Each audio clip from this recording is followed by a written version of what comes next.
गुजरात, जहां मुख्यमंत्री पद से इस्तीफा देने वाले विजय रूपाणी की बेटी राधिका रूपाणी ने एक फेसबुक पोस्ट लिखी और लिखा, मेरे पापा ने हमेशा पर्सनल काम से ज्यादा प्रदेश के काम को तवज्जो दी। गुजराती में लिखी पोस्ट में बेटी राधिका ने कहा कि पापा विजय रूपाणी बचपन में कहीं अगर हम लोगों को घुमाने भी ले जाते थे तो वो किसी न किसी बीजेपी कार्यकर्ता का घर ही होता था।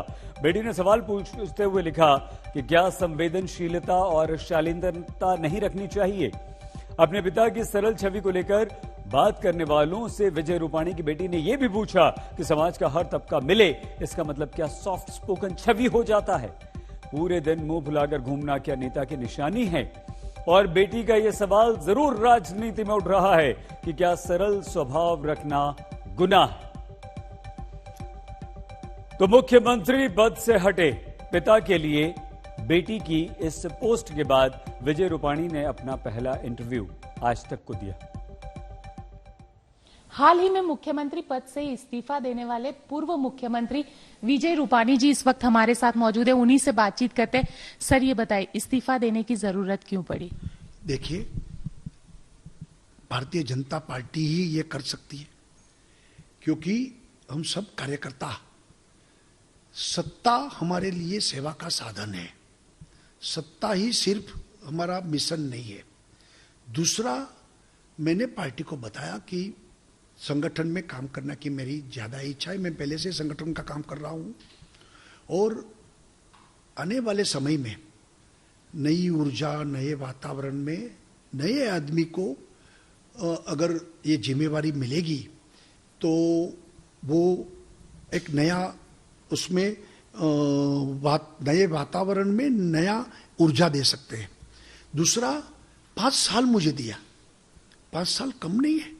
मैं आपके माध्यम से मोदी जी और अमित शाह जी का आभार व्यक्त करता हूं कि मुझे 5 साल का गुजरात की जनता का सेवा करने के लिए जो मौका दिया वो पर्याप्त है मेरे लिए।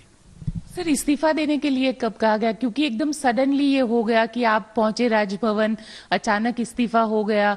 हर किसी के लिए ये सवाल था। एक्चुअली अगले रात को मुझे हाईकमान ने बताया और मैंने दूसरे दिन दे दिया। सर, आपके लिए कहा जाता है कि आप काफी संवेदनशील है। आपकी बेटी ने भी ये कहा कि क्या संवेदनशील होना गुनाह है क्या राजनीति में? आप क्या कहेंगे कि आपकी संवेदनशीलता की वजह से ही आपको इस्तीफा देना पड़ा? नहीं, ऐसा नहीं है। इसलिए मुझे इस्तीफा देना है ऐसा मैं नहीं मानता हूं। मेरी बिटिया ने जो पत्र में बताया है कि जो अलग अलग मीडिया में कि ये कारण ज्यादा संवेदनशील है इसलिए विजय भाई को इस्तीफा देना पड़ा, ऐसा जो लॉजिक और तर्क दे रहे हैं उसके खिलाफ उन्होंने ये बात बताई है। सर, अब बीजेपी में खुद को कहां देखते? कहें संगठन में आपको जगह मिलेगी या फिर किस तरीके के होगा?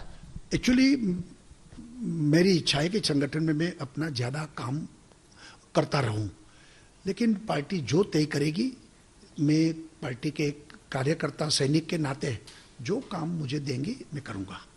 सर, कहीं एक सवाल लोगों के मन में ये भी खड़ा होता है कि क्या आपके चेहरे पे पार्टी 2022 का चुनाव नहीं लड़ना चाहती थी या जातीय समीकरण को ज्यादा महत्व दिया गया इसलिए पाटीदार मुख्यमंत्री को लिया गया? नहीं, ऐसा नहीं है। मैंने बताया ना कि 5 साल मेरे लिए पर्याप्त थे और 5 साल में मैंने पार्टी ने मुझे जो मौका दिया, मैंने ही पार्टी को बताया था कि अब मुझे पूरी पर्याप्त समय मिला है और संगठन में काम करने के लिए मेरी इच्छा है। नए मुख्यमंत्री नई ऊर्जा के साथ नई विकास के ऊंचाई सर करें, इसके लिए उनको भी समय मिलना चाहिए, तो ये राइट टाइम है। सर, आपने कल बताया था कि आप अब भी सीएम, एक कॉमन मैन। मैं पहले भी सीएम था, आज भी हूं, कल भी रहूंगा। सीएम का मतलब कॉमन मैन, और जब मैं सीएम था तभी भी मेरा वर्तन व्यवहार कॉमन मैन जैसा ही था।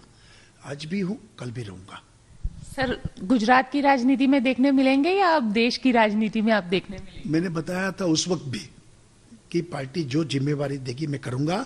अगर बूथ, ये जो छोटा यूनिट रहता है हमारा, उसके भी जिम्मेवारी देंगे तो बूथ में ही काम करूंगा मैं।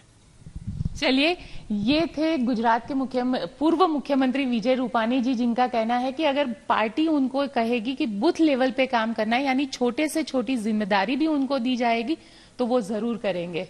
कैमरामैन साजिद आलम के साथ गोपी घांगर, गांधीनगर आज तक।